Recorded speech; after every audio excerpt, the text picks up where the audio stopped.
Hello again, friends. Welcome back to my classroom, room C2, home of the cutest little class in town, my kindergarten class, right here at Jack London Elementary School. Today I want to read to you a classic Dr. Seuss story, one of my favorites. This one is Horton Hears a Who, written by Dr. Seuss. And we know the character Horton. It's also from the book I also read and put up on this website called Horton Hatches the Egg, my all-time favorite Horton. But Horton is a loyal friend, a true friend, and he never gives up. I love that about him. So I hope you enjoy this story with me. Horton Hears a Who by Dr. Seuss. On the 15th of May, in the jungle of Newell, in the heat of the day, in the cool of the pool, he was splashing, enjoying the jungle's great joys, when Horton the elephant heard a small noise. Looks up there. So Horton stopped splashing. He looked toward the sound. That's funny, thought Horton. There's no one around. And then he heard it again, just a very faint yelp, as if some tiny person were calling for help. I'll help you, said Horton, but who are you? Where? He looked and he looked. He could see nothing there but a small speck of dust blowing past through the air. I say, murmured Horton, I've never heard tell of a small speck of dust that is able to yell. So you know what I think? Why, I think that there must be someone on top of that small speck of dust, some sort of a creature of very small size, too small to be seen by an elephant's eyes. Yeah, right there. Tiny. So poor little person who's shaking with fear that he'll blow in the pool. He has no way to steer. I'll just have to save him because after all, a person's a person, no matter how small.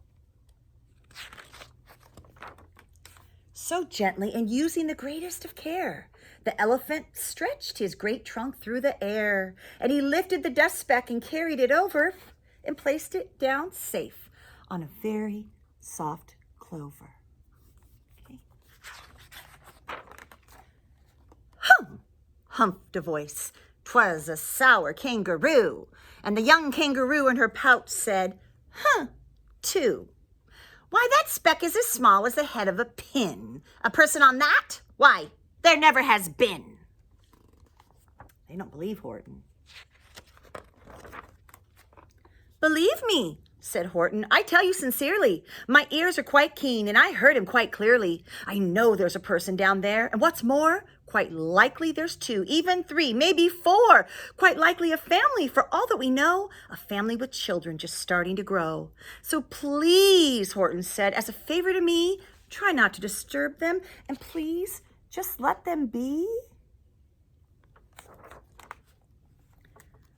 I think you're a fool, snapped the sour kangaroo. And the young kangaroo in her pouch said, me too.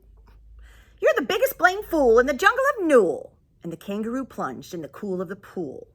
What terrible splashing, the elephant frowned. I can't let my very small persons get drowned. I've got to protect them. I'm bigger than they. So he plucked up the clover. He hustled away. Good job, Horton. Through the high jungle treetops, the news quickly spread. He talks to a dust speck. He's out of his head. Just look at him walk with that speck on that flower. And Horton walked worrying almost an hour. Should I put this speck down? Horton thought with alarm. If I do, these small persons may come to great harm. I can't put it down, and I won't after all.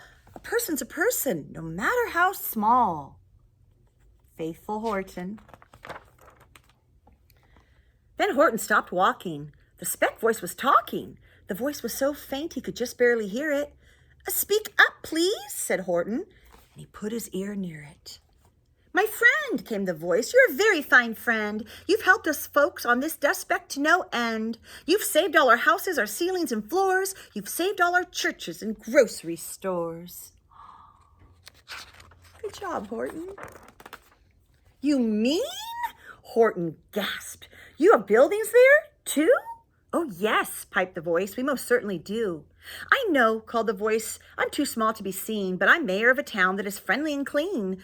Our buildings to you would seem terribly small, but to us who aren't big, they are wonderfully tall. My town is called Whoville, for I am a Who, and we Whos are all thankful and grateful to you." And Horton called back to the mayor of the town, "You're safe now, don't worry. I won't let you down." Because Horton's that kind of a friend. But just as he spoke to the mayor of the speck, 3 big jungle monkeys climbed up Horton's neck. The Wickersham brothers came shouting, "What rot! This elephant's talking to Whos who are not. There aren't any Whos, and they don't have a mayor, and we're going to stop all this nonsense. So there." Not nice.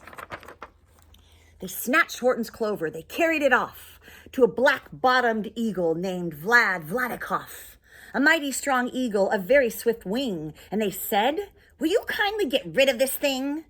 And before the poor elephant even could speak, that eagle flew off with a flower in its beak. Oh no!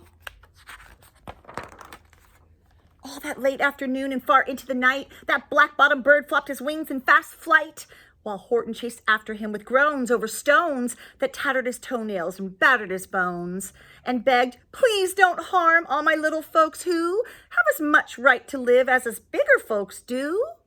But far, far beyond him, that eagle kept flapping, and over his shoulder called back, "Quit your yapping! I'll fly the night through. I'm a bird, I don't mind it, and I'll hide this tomorrow where you'll never find it." Oh, how mean. And at 6:56 the next morning, he did it. It sure was a terrible place that he hid it. He let that small clover drop somewhere inside of a great patch of clovers, 100 miles wide. "Find that," sneered the bird, "but I think you will fail." And he left with a flip of his black-bottomed tail. How he dropped it in that whole field of clover. Oh, how will Horton ever find it? "I'll find it," cried Horton. "I'll find it or bust. I shall find my friends on my small speck of dust."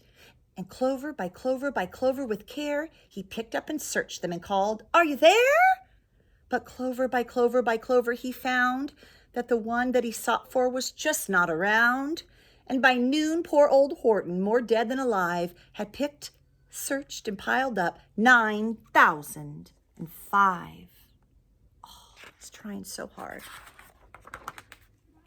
And then on through the afternoon, hour after hour, till he found them at last on the 3 millionth flower. "My friends," cried the elephant, "tell me, do tell. Are you safe? Are you sound? Are you whole? Are you well?" It's a miracle that he found that. From down on the speck came the voice of the mayor. "We've really had trouble, much more than our share. When that black-bottomed birdie let go and we dropped, we landed so hard that our clocks have all stopped. Our teapots are broken, our rocking chairs smashed, and our bicycle tires all blew up when we crashed. So Horton, please," pleaded that voice of the mayor's, "will you stick by us Whos while we're making repairs?" "Of course," Horton answered. "Of course I will stick. I'll stick by you small folks through thin and through thick." Because that's how Horton does it. Humped a voice. "For almost 2 days you've run wild and insisted on chanting with persons who's never existed. Such carryings on in our peaceable jungle. We've had quite enough of your bellowing bungle, and I'm here to state," snapped the big kangaroo, "that your silly nonsensical game is all through." And the young kangaroo in her pouch said, "Me too." Not nice. With the help of the Wickersham brothers and dozens of Wickersham uncles and Wickersham cousins and Wickersham in-laws whose help I've engaged, you're going to be roped and you're going to be caged. And as for your dust speck, that we shall boil in a hot steaming kettle of bezelnut oil. "Boil it?" gasped Horton. "Oh, that you can't do. It's all full of persons. They'll prove it to you."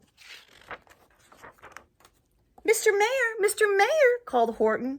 He called, "Mr. Mayor, you've got to prove now that you're really there. So call a big meeting, get everyone out. Make every Who holler, make every Who shout. Make every Who scream. If you don't, every Who is going to end up in hazelnut stew. And down on the dust speck, the scared little mayor, quick, called the big meeting in Whoville Town Square. And as people cried loudly, they cried out in fear, "We are here! We are here! We are here! We are here!" The elephant smiled. That was clear as a bell. You kangaroos surely heard that very well. All I heard, snapped the big kangaroo, was the breeze and the faint sound of wind through the far distant trees. I heard no small voices, and you didn't either. And that young kangaroo in her pouch said, "Me neither."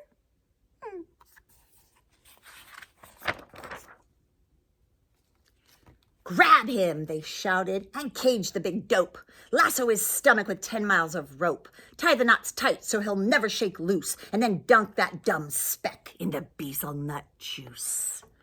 Horton fought back with great vigor and vim, but the Wickersham gang was too many for him. They beat him, they mauled him, they started to haul him into his cage, but he managed to call to the mayor, "Don't give up, I believe in you all. A person's a person no matter how small. And you very small persons will not have to die if you make yourselves heard, so come on now and try." The mayor grabbed a tom-tom, that's this giant drum, and he started to smack it. And all over Whoville, they whooped up a racket. They rattled tin kettles, they beat on brass pans, on garbage pail tops and old cranberry cans. They blew on bazookas and blasted great toots on clarinets, oompaws, boompaws, and flutes.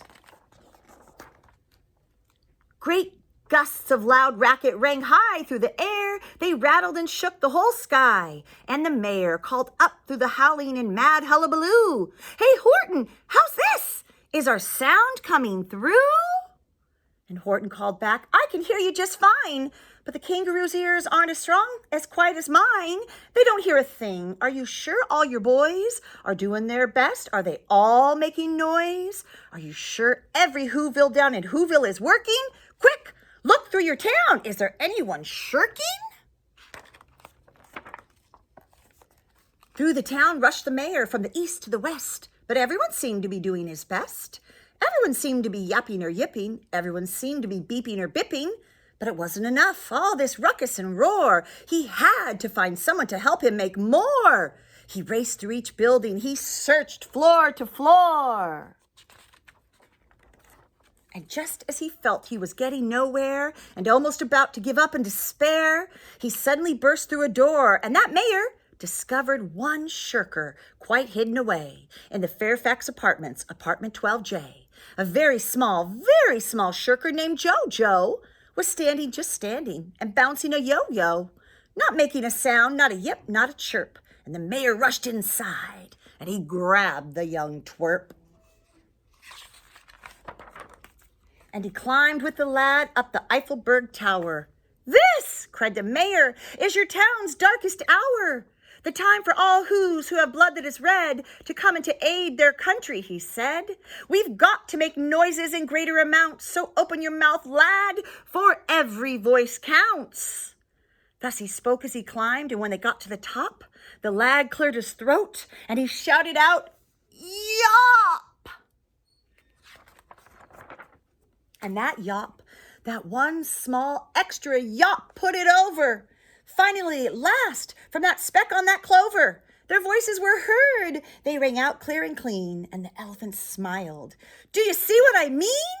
They've proved they are persons, no matter how small, and their whole world was saved by the smallest of all."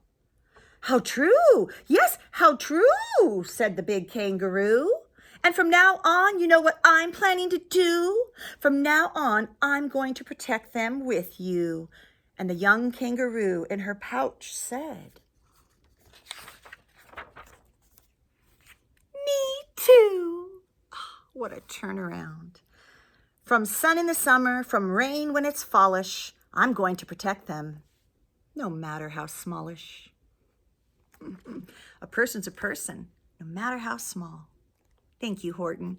I love that story, and I hope you enjoyed it. Thanks for listening, friends.